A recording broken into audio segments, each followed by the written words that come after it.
It can happen to you. It can happen to you. And it happened to me in love, and it happened to me that whether it's fighting a health crisis, writing a book, falling in love, it can happen to you is what we can live by and not give up hope.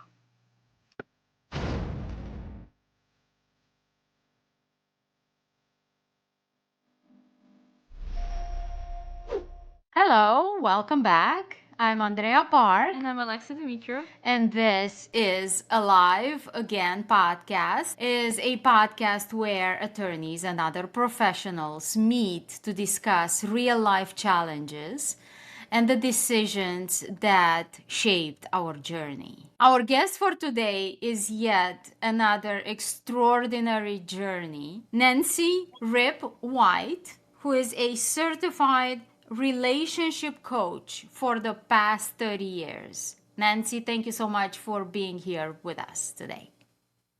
Well, thank you. I'm very excited to tell my story in the hopes that it can give inspiration to others who might be in a similar situation, knowing we all have challenges. Mine might look one way, yours looks the other way. We all are faced with it.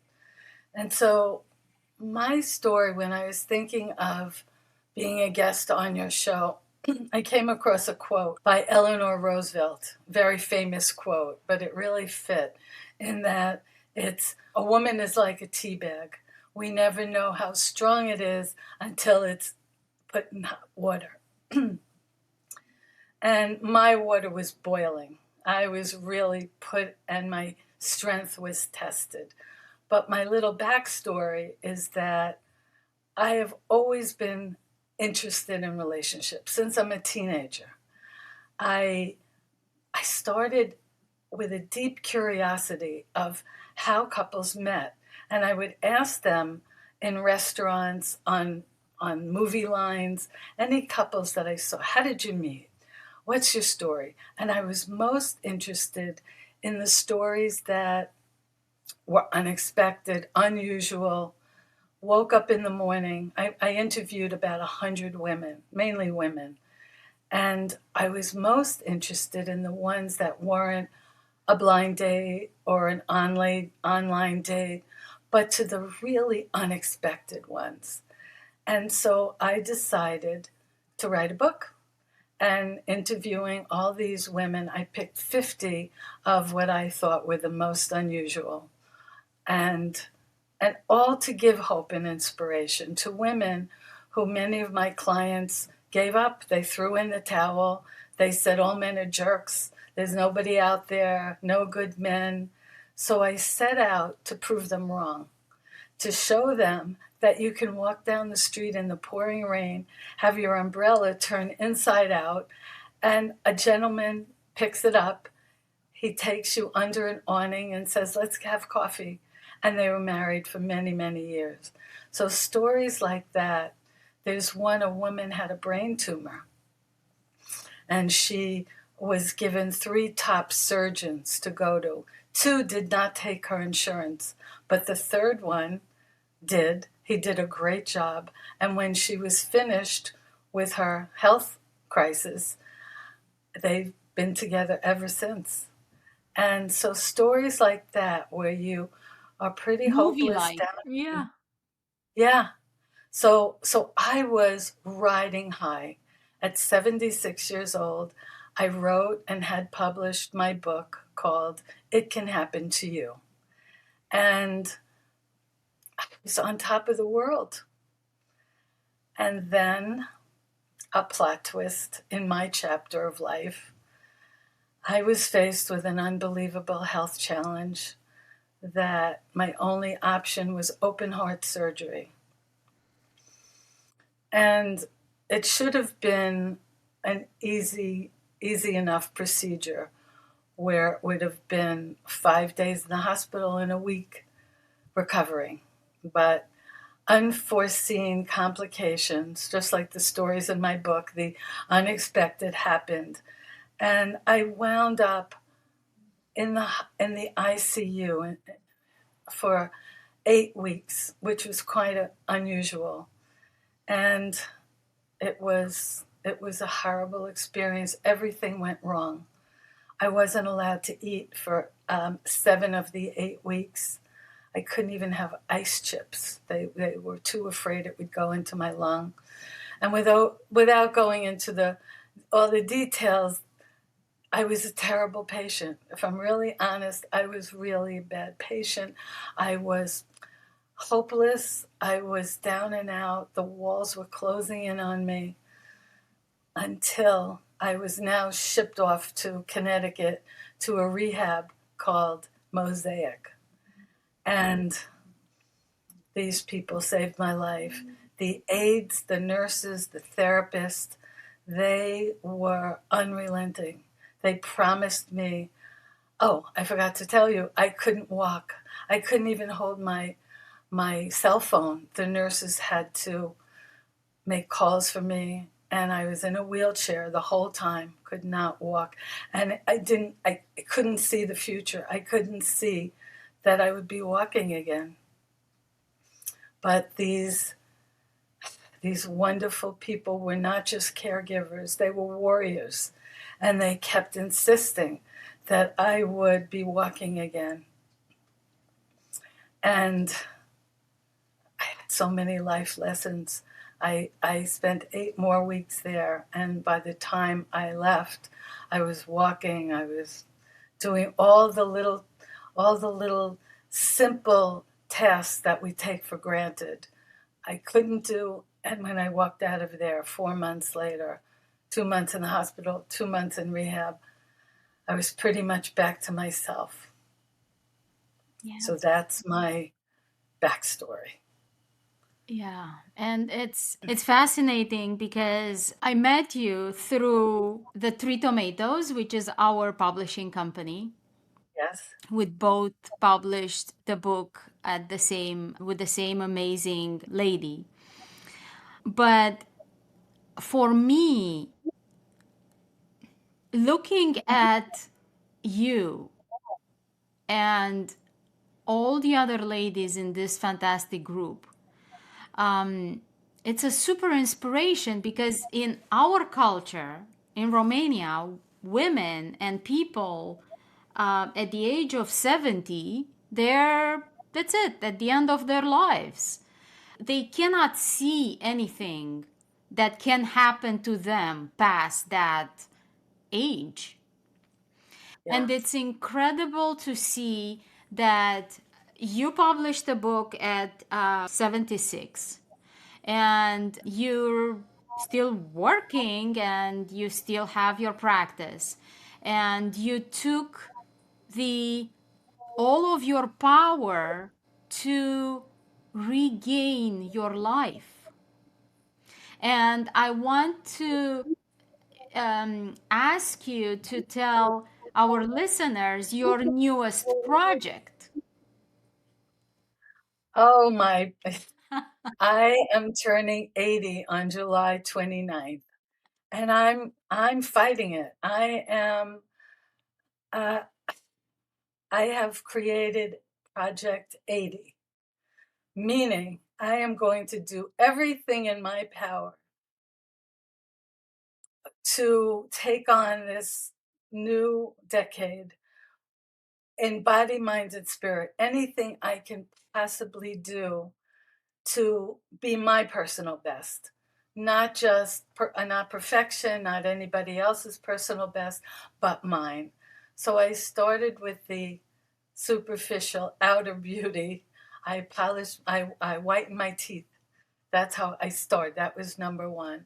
And I'm still working on it, but I feel like I want to get a village together for all of us to work on ourselves, not take this lying down, but to do the most we can to accept and enjoy and appreciate and have gratitude for the years that we've been given and who knows how many more. So I'm excited about that. And I also have a role model of a mother who she passed away at 91, and she was fun, and she had such an outlook on life that, and she didn't live in Manhattan in New York City where there was so many things to do and go to, but she walked 2 miles a day. She had not open heart surgery, but she had a heart attack at age 58, and she lived till 91. And I know it was because of her mindset, because of her attitude, her appreciation for life, for looking at what's fun, for what's playful. The day before she died, she had me polish her nails, and she said, I could have been a model, a hand model. I missed my calling. And she showed me the way. And so I would like to not only have that for myself, but create a village of women who are, and Andrea, you and I know in this group that we're in, the publishers group. Shout out to Cheryl Benton, who is our fearless leader, um, that these women are all doing things maybe out of their comfort zone, or just doing everything that they can that New York City offers, and doing more of their own, just inner work. So, Yeah. and I always believe that it's never too late for new beginnings, no Never. matter what. Never. Yeah. And that's one of the things that I learned in rehab, that just a few things I want to share with you, that I always had a gratitude practice. And now, waking up, breathing, laughing, being here with you, I'm so grateful for every single thing in my life, the good, the bad, and the ugly. There are lessons to learn, there's appreciation. So that's one of them. Another thing is, I believe in my coaching practice, I have my clients send me a text every night with a win, any kind of a win, smallest to biggest, but just to keep the focus on looking for wins, so that no matter how small. And for myself, when I stood from the wheelchair, when I stood for the first time, it was a victory. And when I took a step, it was monumental. So that the message is, the small wins lead to the great wins. The small steps lead to the big steps. And the other thing, referencing that Eleanor Roosevelt quote, we're way stronger than we think.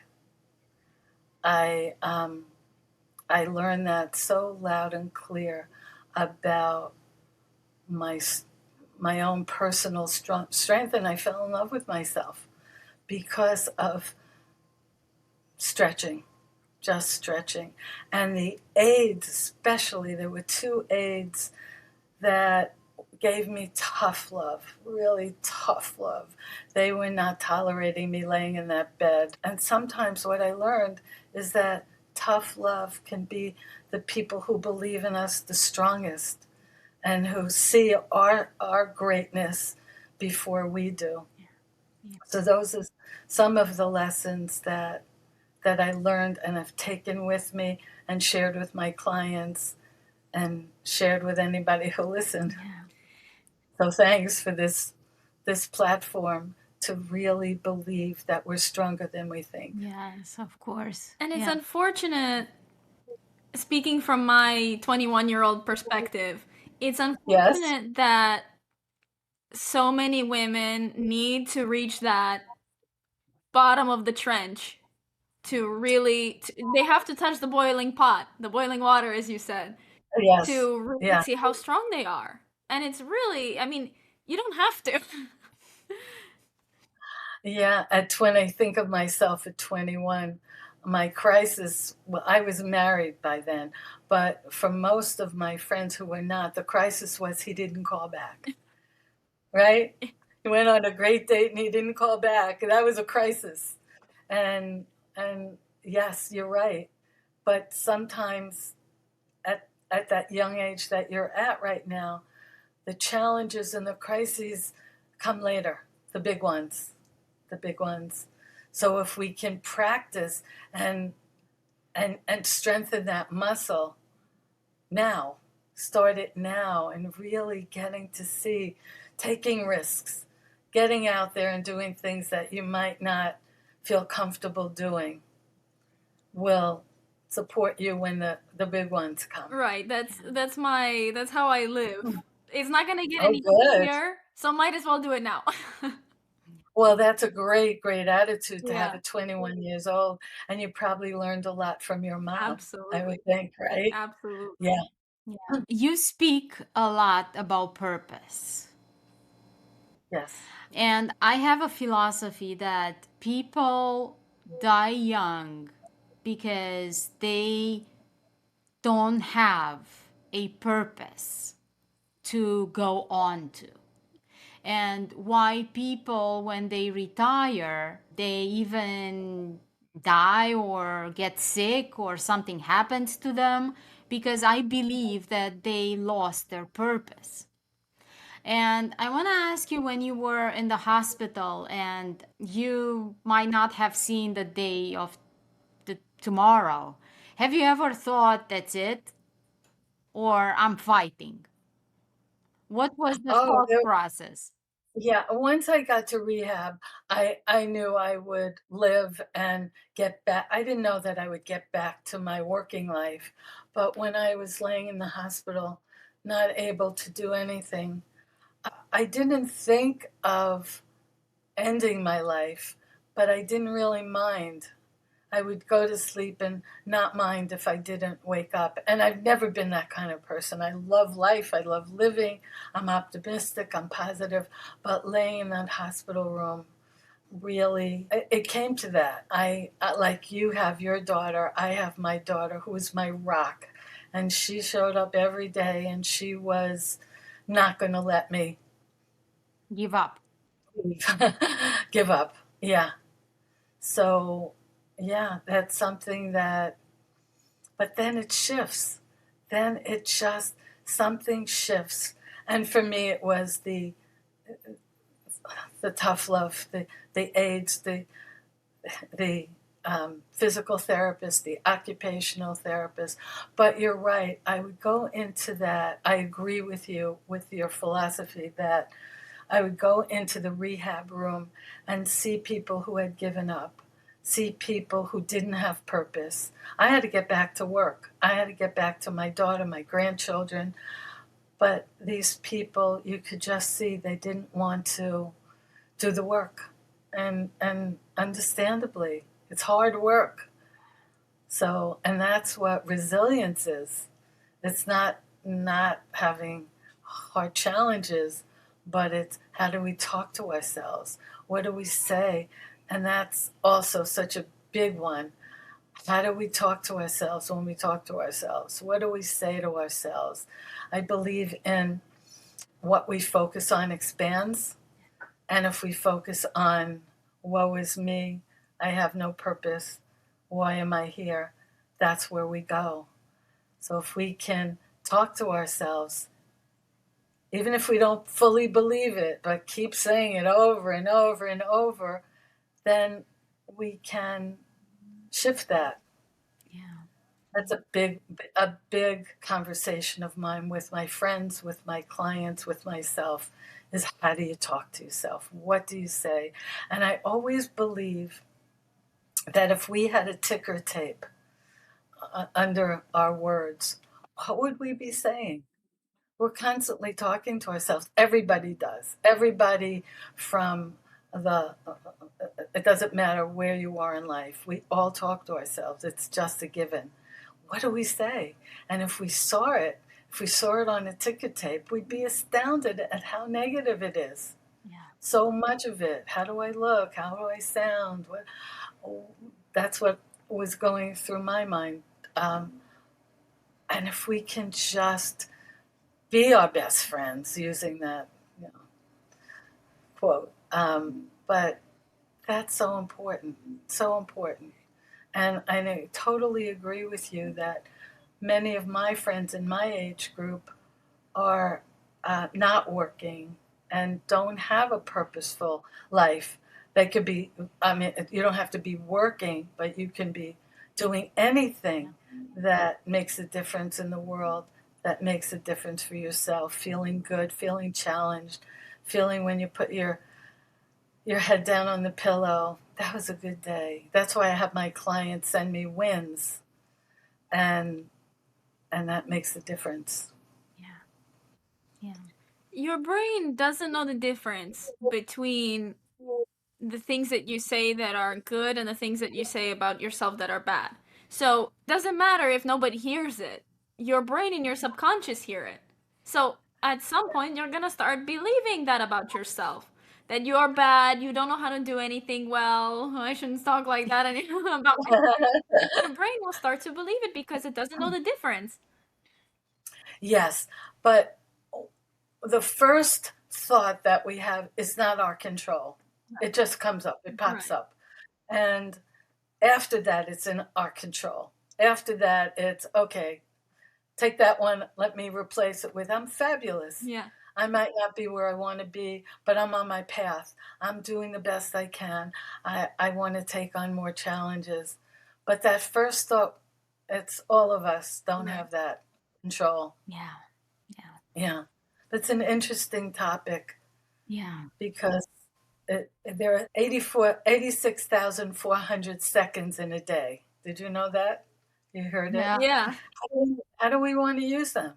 Are we going to focus on the negative conversations, what we can't do, what we wish we did, focusing on the past? When I was 9 years old, my father taught me. He didn't just teach me, he wouldn't let me say woulda, coulda, or shoulda.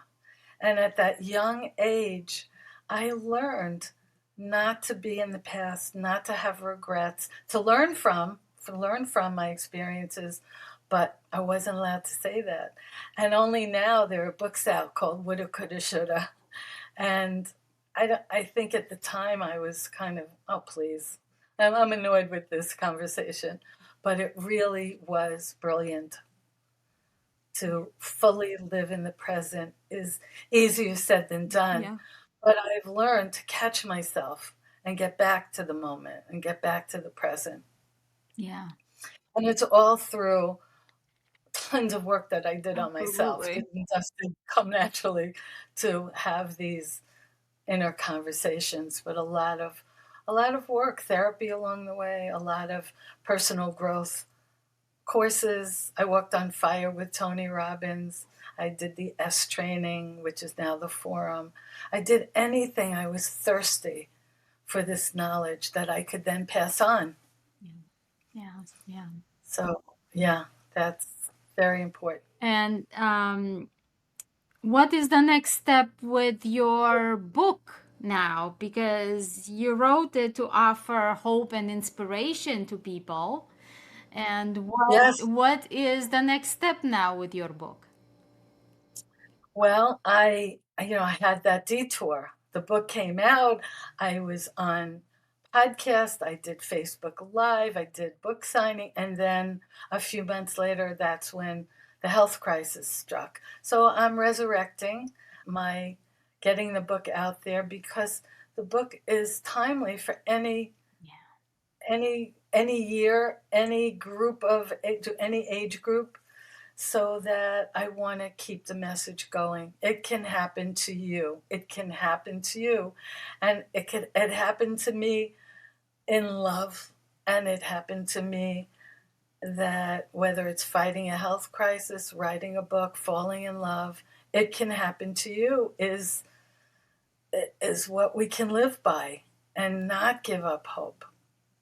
And I always say, I don't think I made it up, but I heard that the word hopeless begins with hope. Yeah. And that was a great realization when I heard that. Yes. Yeah. Yes. So we have to remember that and take off the less. And hopeful.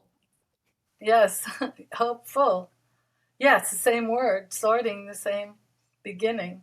Yes. So, yes, so the book is, maybe I'll do part 2. Maybe you'll have a chapter for it to be in it. No, of course. I don't want to say your name because my My Alexa will go off. Oh, I said it.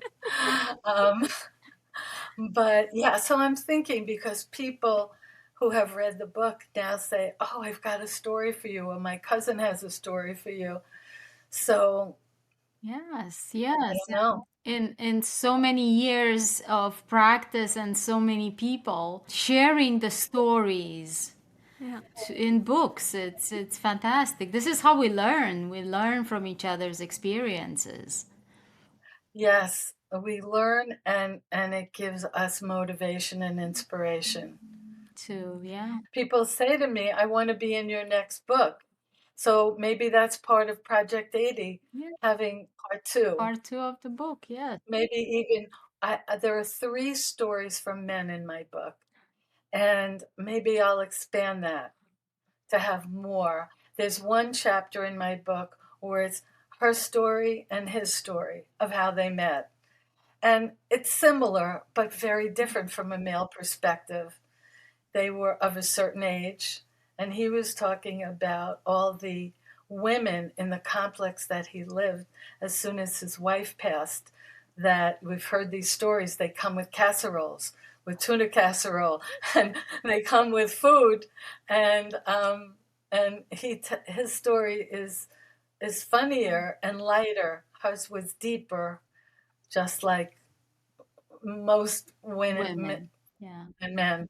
yeah, yeah, So yeah, I yeah. was so it's gonna say fun. that now your stories, it might be a little harder to find some interesting stories because everybody kind of meets online now.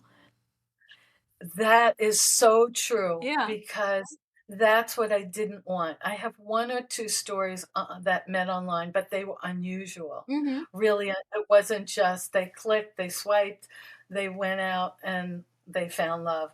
One of them, he didn't want to date her. They met online, they had some good conversations. He didn't want to date her because she had two children, and he was very forthcoming about it. And then months later, she was on the Long Island Express train. Remember it? Yes. Yeah, the railroad. And she got a text from him. And he said, "I was thinking about you and I really would like to meet you." And she said, "Well, I can't speak now. I'm on the Long Island Railroad." And he said, "So am I." and and he said, "What car are you in?" And don't you know they were in the same, not in the same car, but he came to the car she was in. And you know the end of the story. They're married. Yeah. He loves her children. And so stories like that that stemmed from an online connection. But I didn't want to use the blind date or the typical online. I wanted you woke up in the morning hopeless, nobody out there. It didn't look like it was going to happen. And then, and really what's behind that is keeping yourself in the best possible shape in every way, physically, emotionally, spiritually, so you feel good about yourself. So if it does happen that day, you're ready. And even the ones that weren't ready, there were stories in my book of somebody who had her hair up in pigtails, and she was coming from a weekend in the Hamptons and had her laundry because she did her laundry at her parents' house. And on the train, this is another Long Island Railroad. On the train was somebody sitting near her, and that was their connection. They started discussing an article in the New York Times that day. It was a Sunday, and in the book it explains the whole story of that meeting. So never, ever, ever give up. Never, never. It can happen to you is my mantra. Yeah, When you're looking for, at least definitely. is when it comes. Yes, Just like when yes, you look and for that's what, keys. When you stop yes, looking is when they come. exactly, exactly, Yeah, but it's that always is that fire inside that you know that anything can happen at any time. exactly. Yes, And yes, and that's what's so exciting about life life, Yeah. exactly. is that by the end of the day, miracles happen, unexpected, serendipitous things happen, tough things happen, interesting conversations. It's a full day of 24 hours of anything is possible. Yeah. Right. Yeah. Yeah. And now that we are approaching the end, there is a question that I ask every guest, and I'm asking you. What is one activity in your life that makes you feel more alive? I mean, I could say when I'm having a great conversation, making a difference, but I'm not going to say that. What really I love to do, and I only do it in the privacy of my own house, I dance. I dance like crazy. Flowers is my favorite song to dance to, and that makes me feel alive. In fact, before, and also something that I share with my clients, if they're going on a date and they're feeling nervous, I ask them to put on their favorite music to put them in a mindset of joy before they even go out.